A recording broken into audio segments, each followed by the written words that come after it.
हाय। आज हम लोग पढ़ेंगे 10th क्लास का एक चैप्टर है हाउ डू ऑर्गेनिज्म रिप्रोड्यूस। उसके तहत एक पार्ट है कि रिप्रोडक्शन इन ह्यूमन। तो चलिए शुरू करते हैं रिप्रोडक्शन इन ह्यूमन। तो इसमें सबसे पहले किसी एक साइड से आपको हम बताते चलते हैं।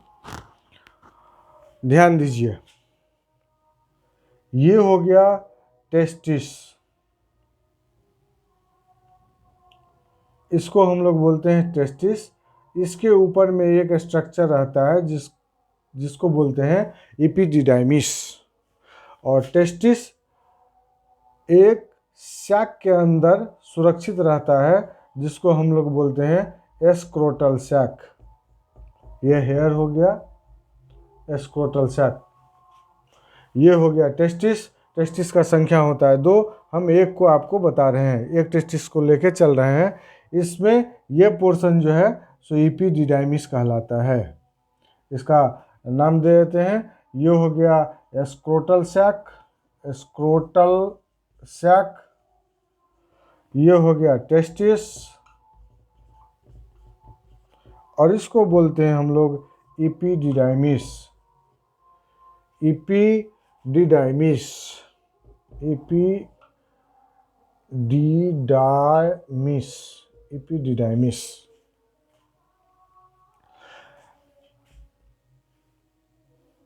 सीरियल ऑफ सेल डिवीजन के बाद यहाँ स्पर्म तैयार होता है, जो स्पर्म इस एपिडिडाइमिस में जाता है और यहाँ पर मैच्योर्ड होता है।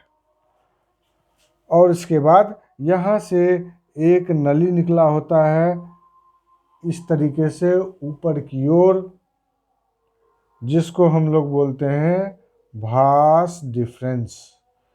इसी के मार्फत, इसी के द्वारा स्पर्म आगे बढ़ता है।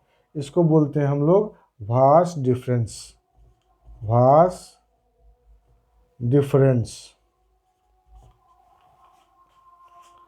ठीक है। अब इसके आगे आइए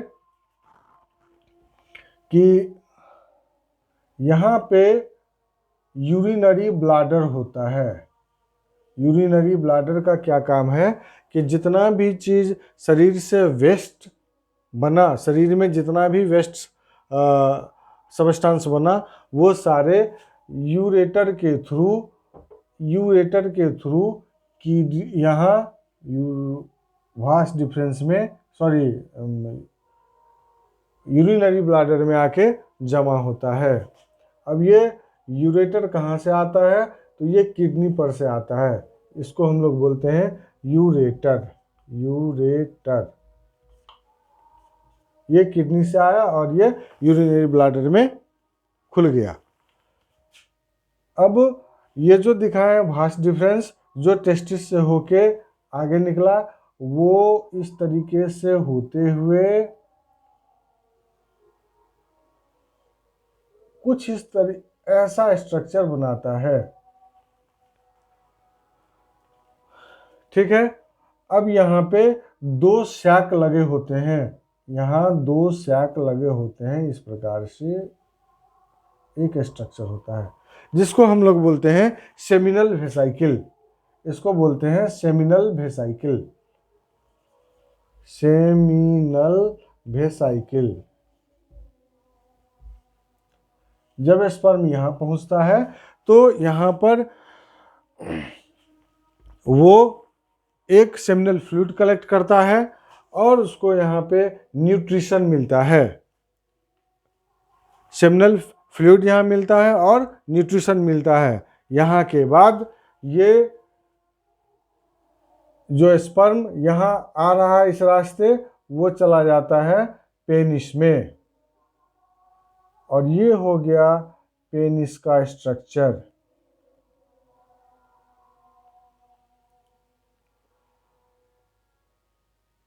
इस तरीके का ये हो गया स्क्रोटल सैक। सैक को यहाँ मिटा दिया और यहाँ लिख दिए। ठीक है। इसके अंदर एक नली होता है जिसको हम लोग बोलते हैं यूरेथ्रा, इसको क्या बोलते हैं? Urethra, urethra. अब पेनिस के जो ये माउथ पोर्शन है, यहाँ पे उगा हुआ एक पार्ट होता है जिसको हम लोग, उभरा हुआ पार्ट है, इसको हम लोग बोलते हैं ग्लांस। और इस पे एक स्किन होता है जो ग्लांस को सुरक्षित रहता है, उस ग्लांस को हम लोग बोलते हैं प्रीप्यूस। प्रीप्यूस हो गया। यहाँ पे एक और ग्लैंड होता है दोनों तरफ, जिसको हम लोग बोलते हैं prostate, prostate gland. Prostate gland एक सेक्रेशन छोड़ता है at the time of intercourse. जो सेक्रेशन, जिस सेक्रेशन का नेचर बेसिक होता है और वेजाइनल इंटरकोर्स के समय वेजाइनल एरिया को के एसिडिक मीडियम को ये इसका जो प्रोस्टेट का जो बेसिक ये सबस्टेंस है वो उसको न्यूट्रलाइज करता है। हो गया। यही है all about human reproductive system. ये हो गया स्क्रोटल सैक जो टेस्टिस को बंद करके रखता है। ये हो गया टेस्टिस, इसके अंदर सेल डिवीजन का सीरीज ऑफ सेल डिवीजन के बाद स्पर्म निकलता है।